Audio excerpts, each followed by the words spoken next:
William CO. Mr. Speaker, that was a lot of rubbish from a Member of Parliament who was supported by society to get to the heights of privilege where she now sits. And unfortunately, once she got there, she pulled the ladder, did not matter whatsoever or thought about the rest of society who are indeed in need at this particular time. And so I would say to the residents of Upper Harbour, they'll have a choice this coming election. It is more of the same from that minister or a new Member of Parliament for Upper Harbour in the name of Herman Ratzlaff. So the other day when I asked the Prime Minister, some very serious questions about the state of affairs of our country in terms of jobs, in terms of income, in terms of home ownership, he acted like a clown, didn't treat it seriously.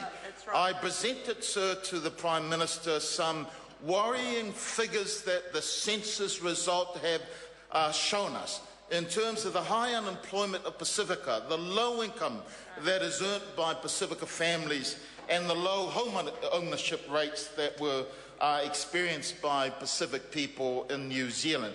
And I did say, sir, that it is the hope of Pacifica people that when we succeed, the rest of New Zealand succeeds. And currently, sir, for many of our families, we are failing at the moment.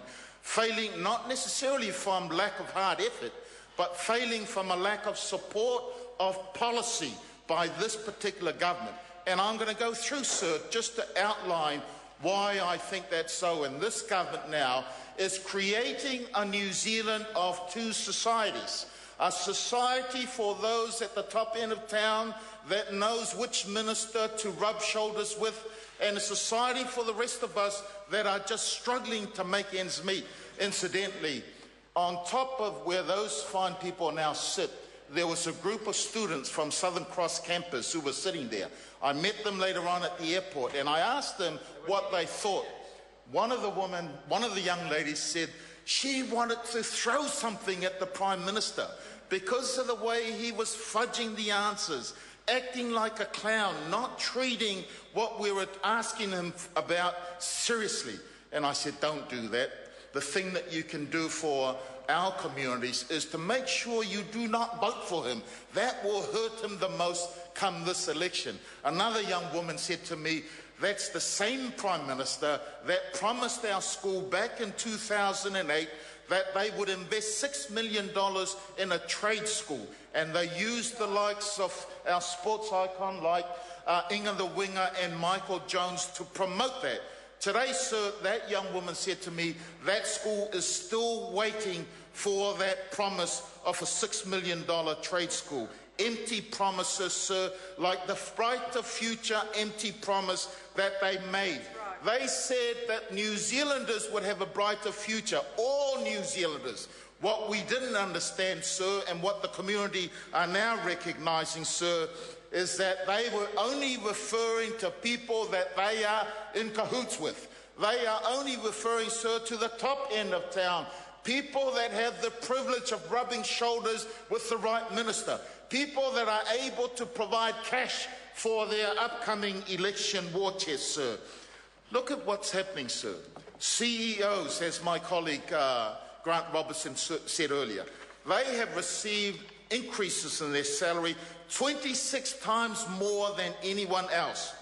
What about the rest of New Zealanders? Well, sir, 46% of working New Zealanders did not receive an increase last year. For Pacifica, we had a median weekly income for Pacifica in 2008 of $455. That has declined in the figures that have been provided by census to $388. For Aucklanders, it's worse, sir. It's gone backwards under this government, sir. For housing affordability, 18.5% of Pacifica own their own home, compared to what it was back in 2001 of close to 40%. For the rest of New Zealand, it's now fallen again. It's going backwards. But here's in the Salvation Army report, it highlighted, sir, again, the fact that unemployment We need jobs. Jobs aren't there. We need higher incomes. Incomes aren't there. We need affordable housing, sir. And unless those things are fixed, sir, almost 50% of our population currently will never, ever be able to see that brighter future. The member's time has expired. Honourable Tim Grosser. Mr. Speaker, I've taken the floor for the first time in this budget debate, so I want to congratulate the Minister, not just because